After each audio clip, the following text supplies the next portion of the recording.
सिंह और आप देख रहे हैं नेक्स्ट 9 न्यूज। उत्तर प्रदेश में लोकसभा चुनाव से पहले नेताओं के पार्टी छोड़ने और दामन थामने का सिलसिला शुरू हो गया है। आपको बता दें, इसी बीच यूपी से बड़ी खबर आ रही है कि बहुजन समाजवादी पार्टी के सांसदों पर राज्य की अन्य राजनीतिक दलों की नजर है। दावा है कि कुछ नेता टिकट की गारंटी होने के बाद ही मायावती का साथ छोड़ेंगे। इस लिस्ट में पश्चिम से पूर्वांचल तक के सांसद शामिल हैं। आपको बताएं, फिलहाल 3 सांसदों की अन्य दलों में शामिल होना तथा तय माना जा रहा था। ऐसे में 3 सांसदों का भारतीय जनता पार्टी और भारतीय राष्ट्रीय कांग्रेस के शीर्ष नेतृत्व से मुलाकात भी की है। बीते दिनों समाजवादी पार्टी ने उम्मीदवारों की लिस्ट जारी, उसमें गाजीपुर से अफजाल अंसारी को प्रत्याशी घोषित कर दिया।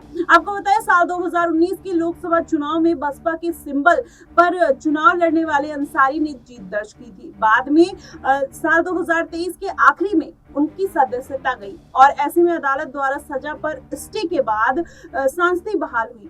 इसके अलावा संगीता आजाद के संदर्भ में भी चर्चाओं का जो दौर है वो जारी है। आपको बताएं, संगीता ने प्रधानमंत्री नरेंद्र मोदी से भी मुलाकात की थी। ऐसे में माना जा रहा है कि यह बीजेपी में शामिल हो सकती है। इसके अलावा बीएसपी में निष्कासित सांसद दानिश खान पहले ही कांग्रेस के साथ नजर आ रहे हैं। सूत्रों की माने तो आगे आने वाले दिनों में पार्टी के कुछ और सांसद खुले आम सामने आ सकते हैं। हालांकि अभी विभिन्न दलों के साथ उनकी बातचीत फाइनल नहीं हो पाई है। इस वजह से सांसद खुलेआम सामने नहीं आ रहे। बता दें कि बीएसपी ने बीते लोकसभा चुनाव में 10 सीटों पर जीत दर्ज की थी। अब इसमें अफजाल अंसारी सपा के साथ चले गए हैं और दानिश अली की पार्टी से पहले ही उनको निष्कासित कर दिया गया था। अब ऐसे में देखना होगा कि मायावती की जीत की राह कितनी कठिन होती हुई नजर आएगी, क्योंकि मायावती ने इसके पहले जो एक के बाद एक झटके लगते जा रहे हैं, ऐसे में उन्होंने चुनाव को अकेले लड़ने का ऐलान कर दिया था। अब उनके पास बस एक ही कड़ी बचती है, वो है चंद्रशेखर आजाद की। अब हो सकता है कि आने वाले दिनों में मायावती और चंद्रशेखर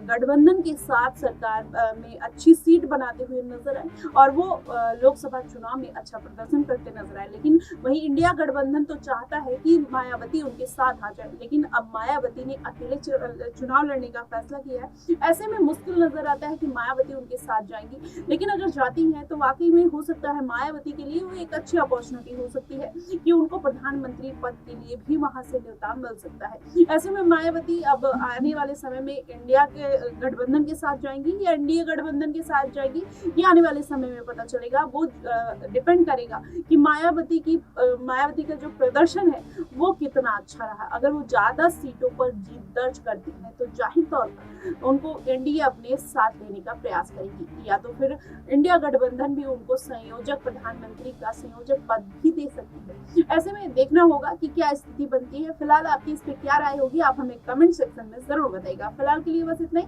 देश और दुनिया की तमाम खबरों के साथ बने रहिए नेक्स्ट 9 न्यूज।